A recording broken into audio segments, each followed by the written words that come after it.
This is the Poitín from Killowen, and it might have been made by a wizard. Let me tell you about it in this week's review.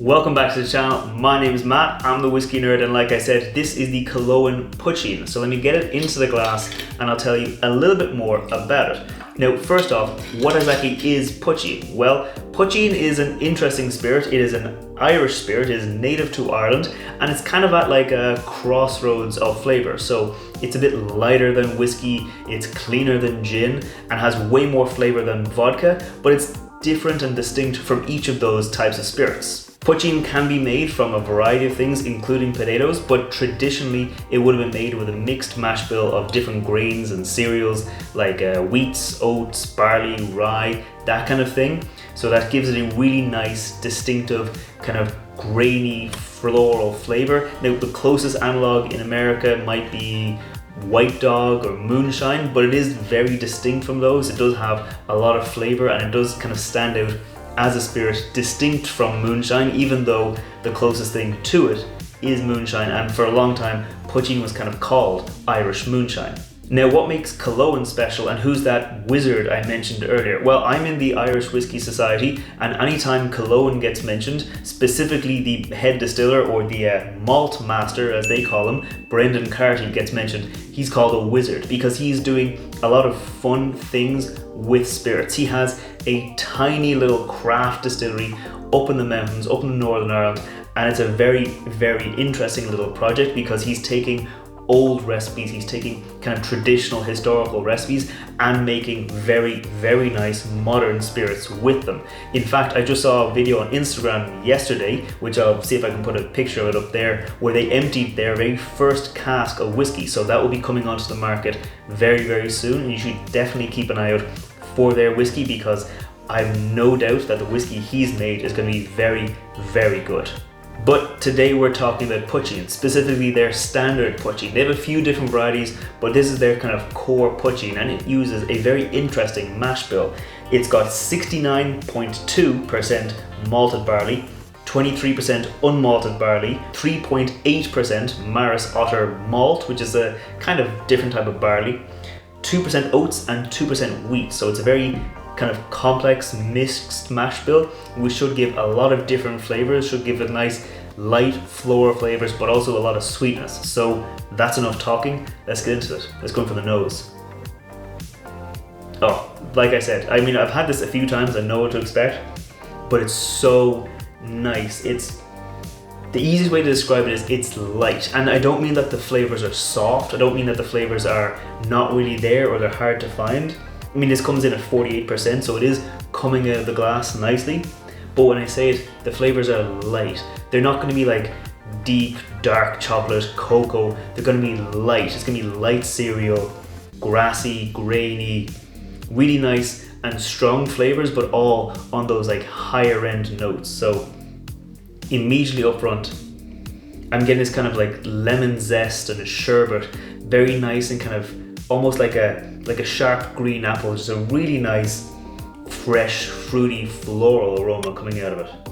Yeah, this is not lacking in flavor. I mean, it's got those grassy kind of flavors I was talking about, but then underneath that you got this deep kind of earthiness that comes through, and then like almost like if you just crack a fresh black peppercorn, you just crack it and you get that aroma. Oh, just very nice. There's a bit of like almost like a baking bread, you know, that doughy smell from that grain just coming through. It's just a very nice, very fresh and very inviting nose.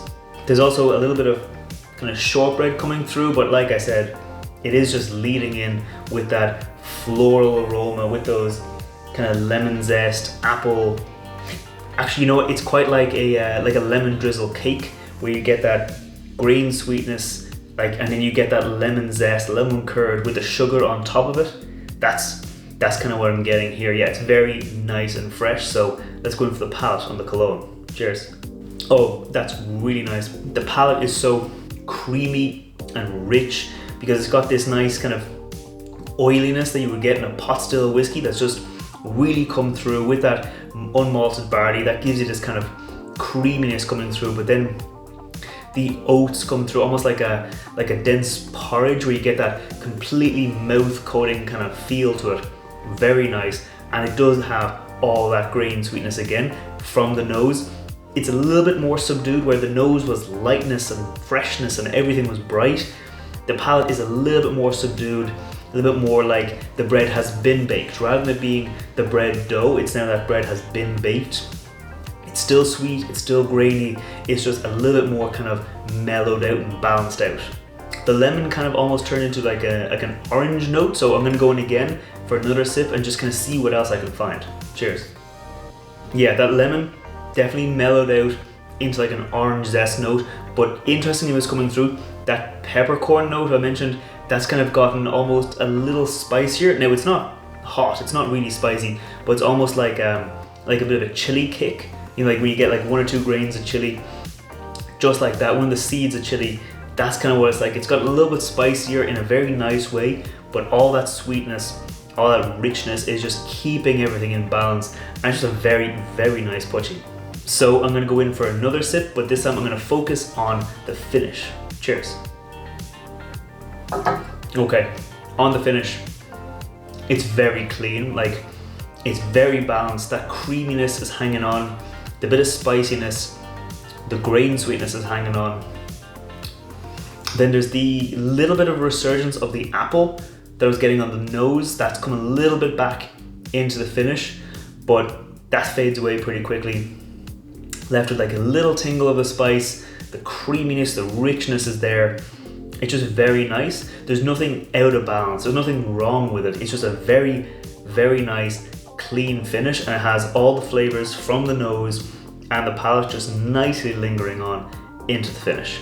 As I sit with it actually now, I'm getting almost like I had an espresso a few minutes ago, like, you know, where you get that kind of like acidic, kind of mouth-watering feel. That's kind of what's coming through here. A little bit of coffee, just a touch on the end as that spiciness is fading away, and it's just a very, very nice, warming finish. I mean, Killowen have demonstrated that they know how to make poitín. They have called 2022 the year of poitín because they are trying to get more and more and more people into making poitín, and there are actually some international examples. I know in Canada, Ohm Spirits, they're making a poitín. I know that there's a couple of distilleries in America that are making a poitín. There's some in Northern Ireland that are making poitín. So it's very nice to see this uniquely Irish spirit being made in other places, because when you play around with the mashbill, you can get some really good flavors in what looks like just pure grain alcohol. And that's a really good thing, I think, because I love these kind of resurgences of traditional recipes, the traditional methods, and I'm really hoping to see more examples of poitín in future. And if you see it, you should definitely try it, because like I said, it's at that crossroads. It's lighter than whiskey, it's more flavored than vodka, and it's just cleaner than gin, and has a really nice flavor, and it does mix pretty well in cocktails. In fact, I'll be making a Belfast coffee on Friday, which you should definitely check out. That'll be a very nice, fun recipe. It's like an Irish coffee, but it uses poitín, so it adds a different layer, a different dimension to the cocktail. So if you want to see that, make sure you scroll down, hit that subscribe button. I put out cocktail recipes on Fridays, whiskey reviews on Wednesdays, and if you want to see more, you better hit subscribe. So until next time, sláinte.